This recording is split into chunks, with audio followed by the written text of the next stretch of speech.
What we wanted to do is not make fun of religion, not make fun of family, celebrate. We wanted to have a relationship that's affectionate. Just celebrate what's good about American family. What happens when one of Hollywood's most outspoken comedians take a stance against the woke movement and refuses to back down? Tim Allen has spent years stirring the fire, confronting cancel culture head-on and saying things others in the business would not dare. While Hollywood scrambles to stifle voices that deviate from the acceptable narrative, Tim doubles hard, energizing social media with one daring declaration after the next. But why does he continue doing it, and how has he managed to not just survive, but prosper, despite several attempts to bring him down? Let's look at why Tim Allen is the unstoppable force that cancel culture can't seem to overcome. I'm happy to be in California, although I'm a little upset with this avocado thing. I mean, everywhere. It's avocado this, avocado that. Everybody, you want an avocado with that? I don't see. I'm just buying a shirt. I don't see the reason why I'm depressed about that. Many comedians only dream of having a career like Tim Allen's. Allen has been a national name for decades, thanks to his breakout role as the handy, amusing dad on Home Improvement and his voice work on Buzz Lightyear, one of Pixar's most popular characters. However, his journey through Hollywood has not been without its challenges. Allen, who openly identifies as a conservative, rapidly realized that holding certain opinions in an industry driven by progressive principles might have serious ramifications. Hollywood has always been recognized for its liberal views. Political views in support of their progressive objectives are not only prevalent, but also celebrated. Actors frequently use their platforms to promote a range of social causes, typically receiving silence or applause for their liberal opinions. However, when a celebrity with conservative views speaks out, the reaction might be quite different. Human beings are blessed with reason, but it's harder to use it when the media bombards you with terrifying images. Tsunamis, plane crashes, the new Colonel Sanders. That's why I'm declaring Outdoor Man a fear-free zone, because we don't sell fear. We sell courage, we sell engagement between man and nature. Allen's part in Last Man Standing, a sitcom in which he plays Mike Baxter, a conservative father navigating modern-day family life, sparked similar tensions. The show was a big success, attracting millions of people who enjoyed its unusual, often right-leaning humor. However, after 6 successful seasons, ABC abruptly canceled Last Man Standing, causing an uproar among viewers. Many thought that the network's decision was politically driven, citing the show's conservative themes as the reason it was canceled despite its strong ratings. ABC said it was a commercial decision, but the timing and lack of clear rationale prompted many to wonder if there was a political motive at work. The outcry over the cancellation fueled debates regarding Hollywood's treatment of conservative views. Fans flocked to social media to accuse ABC of restricting conservative representation on television. In reaction to the outrage, Fox renewed Last Man Standing for 3 further seasons. This demonstrated that despite Hollywood's leanings, tremendous audience demand might occasionally prevail, but the harm may have been done. Many others were left wondering if Allen's beliefs had made him a target in an industry that frequently preaches tolerance and inclusiveness. Actor Tim Allen sending social media into meltdown mode after posing this question.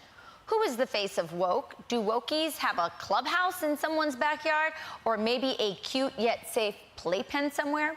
Allen has faced obstacles beyond his television career. His personal views have also made him a target on social media. Allen is known for voicing his unedited ideas on Twitter, where he has commented on topics ranging from gun rights to presidential politics. His support for Donald Trump and other conservative views sparked criticism from both followers and industry peers, with some advocating for a boycott of his work. Unlike many performers who avoid politically contentious topics, Allen has remained steadfast, opting to voice his thoughts even if it means jeopardizing his name. This desire to speak out was also evident in a 2017 appearance on Jimmy Kimmel Live, when Allen equated being a conservative in Hollywood to living in the 30s Germany. Though the comment was undoubtedly exaggerated for emphasis, it highlighted his dissatisfaction with the industry's hostility towards dissenting viewpoints. Allen's detractors deemed the remark disrespectful, while supporters hailed it as a strong indictment of Hollywood's double standards regarding free speech. And I very rapidly found that it's almost impossible to maintain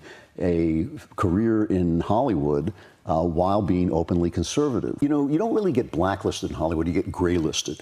Another source of discontent in Hollywood is the apparent blacklist of conservative performers. While not as overt as the infamous blacklist of suspected communists in the 1950s, some claim that a more subtle kind of exclusion exists today. Actors such as James Woods, Patricia Heaton, and Kevin Sorbo have expressed anxiety that their careers will suffer as a result of their conservative views. Sorbo, best known for his portrayal as Hercules, has even claimed that his convictions have prevented him from pursuing possibilities. This option represents a widening schism between Hollywood and its more conservative members, implying that diversity of thought may be less appreciated than other types of diversity. This is a much bigger deal in Hollywood. As the public grows more aware of the industry's apparent bias, it risks alienating viewers who believe their opinions are not represented or appreciated. Streaming services have offered consumers more options than ever before, allowing them to seek out entertainment that is consistent with their ideals rather than relying solely on traditional Hollywood products. This transition may eventually push the industry to become more accepting of diverse opinions in order to retain a large audience base.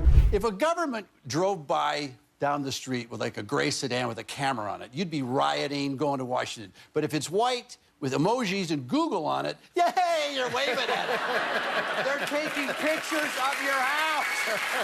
Tim Allen's narrative is about more than just his professional issues. It represents the greater cultural gap in the United States and the difficulties that come with pushing for intellectual diversity in a mostly liberal society. Allen's career had its ups and downs, but he remains resilient, and his willingness to speak out has encouraged followers who feel similarly marginalized. Whether Hollywood can ever really accept conservative voices is doubtful, but Allen's journey has underlined a critical question for the industry. Is it willing to live up to its inclusive goals, or will it continue to marginalize voices that contradict the popular narrative? What I got to do sometimes is explain, which I hate in big arenas, that this is a thought police thing, and I do not like it. Tim Allen's journey through Hollywood is a modern tale of perseverance, underlining the difficulties of being true to your principles in an environment that frequently demands conformity. For those who appreciate him, he is a shining example of free speech, someone who is ready to jeopardize his job to advocate for his beliefs. His experience serves as a reminder that true inclusion entails more than just accepting multiple identities. It also entails appreciating opposing viewpoints, even if they are uncomfortable. Whether Hollywood will ever embrace actual ideological diversity remains to be seen. But one thing is certain, Tim Allen's voice will not be hushed anytime soon. His path teaches us that the true test of tolerance is how we treat those whom we disagree.